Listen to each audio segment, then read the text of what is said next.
মুক্তি, আমি এই মুহূর্তে দাঁড়িয়ে আছি মৌলভীবাজারের মনু নদীর পাশেই। দেখতে পাচ্ছেন আমার পিছনে মনু নদী প্রবাহিত হচ্ছে এবং গত 3 থেকে 4 দিন থেকে মৌলভীবাজারে মুষলধারে বৃষ্টি শুরু হয়েছে এবং বৃষ্টির কারণে এবং উজান থেকে নেমে আসা ঝড়ে, বিশেষ করে ভারতের ত্রিপুরা রাজ্যে ঝড় হওয়ার কারণে কিন্তু নদ নদীর পানি বাড়তে শুরু করে এবং প্রথমেই জুড়ি নদী একদম সীমান্ত ঘেঁষা নদী থাকার কারণে সেখানে পানি দ্রুত বাড়তে থাকে এবং আজকে সকাল পর্যন্ত 9টা পর্যন্ত, শেষ খবর পাওয়া পর্যন্ত জুড়ি নদীর পানি বিপদসীমার 45 সেন্টিমিটার উপর দিয়ে প্রবাহিত হচ্ছে। এছাড়াও মনু, ধলাই এবং কুশিয়ারা নদীর পানি বাড়তির দিকে, যদিও বিপদসীমা অতিক্রম করেনি, তারপরে কিন্তু সমান তালে পানি বৃদ্ধি পাচ্ছে। আমি কথা বলেছিলাম পানি উন্নয়ন বোর্ডের নির্বাহী প্রকৌশলী খালেদ বিন ওয়ালিদের সাথে। তিনি আমাকে জানিয়েছেন যে যদিও এই মুহূর্তে বন্যার কোনো আশঙ্কা দেখছেন না, কিন্তু এভাবে যদি বৃষ্টি হতে থাকে এবং উজানে যদি বৃষ্টিপাত অব্যাহত থাকে তাহলে হয়তো 2-3 দিনের মধ্যে মৌলভীবাজারে বন্যার সৃষ্টি হতে পারে। আমি কথা বলেছিলাম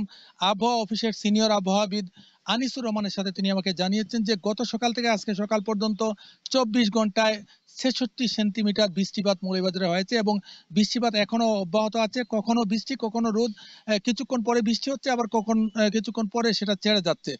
আমি বিভিন্ন এলাকা ঘুরে দেখেছি, বিশেষ করে মনু নদীর তীরবর্তী এলাকা যদি বলতে চাই, সেটা হচ্ছে যে কুলাউড়া উপজেলার বেলেরতল, দলিয়া এবং অন্যান্য যে এলাকা রয়েছে সেগুলো এলাকার বেড়িবাঁধগুলো এখনো নির্মাণ করা হয়নি। সেখানকার লোকজন বারবার কিন্তু মানববন্ধন সহ বিভিন্ন জায়গায় ধর্ণা দিয়েছেন, পানি উন্নয়ন বোর্ডে লিখিত দিয়েছেন, জেলা প্রশাসক বরাবরে লিখিত দিয়েছেন, কিন্তু কাজের কাজ কিছুই হচ্ছে না। এছাড়াও 2024-এর যে বন্যা সৃষ্টি হয়েছিল, মনু নদীর পানি বেড়ে গিয়ে শহরের যে লোকজন ছিলেন তারা আতঙ্কের মধ্যে ছিলেন। কিছু সময় যদি পানি বাড়তে থাকতো তাহলে শহরটা পুরো ভেসে যেত।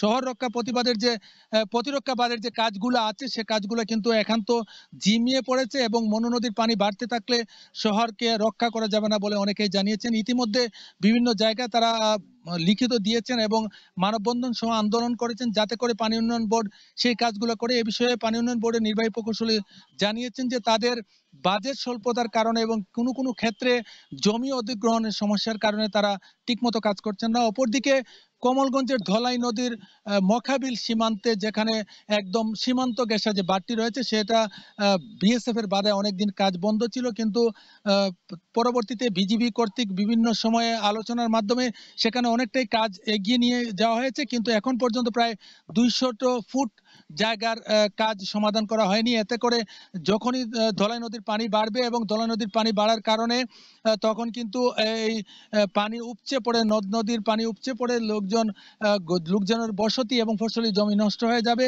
এছাড়াও ধলাই নদীর অন্যান্য যে বেড়িবাঁধগুলো রয়েছে সেগুলা সময় মতো কাজ না করার কারণে কিন্তু মানুষ ঝুঁকিতে রয়েছেন এবং ঝুঁকিপূর্ণ এলাকার লোকজন খুবই আতঙ্কের মধ্যে দিন কাটাচ্ছেন এবং তারা বলছেন সঠিক সময়ে যদি নির্বাহী প্রকৌশলী অর্থাৎ পানি উন্নয়ন বোর্ডে কাজ করাতো তাহলে তাদের এই ঝুঁকির মধ্যে পড়তে হতো না।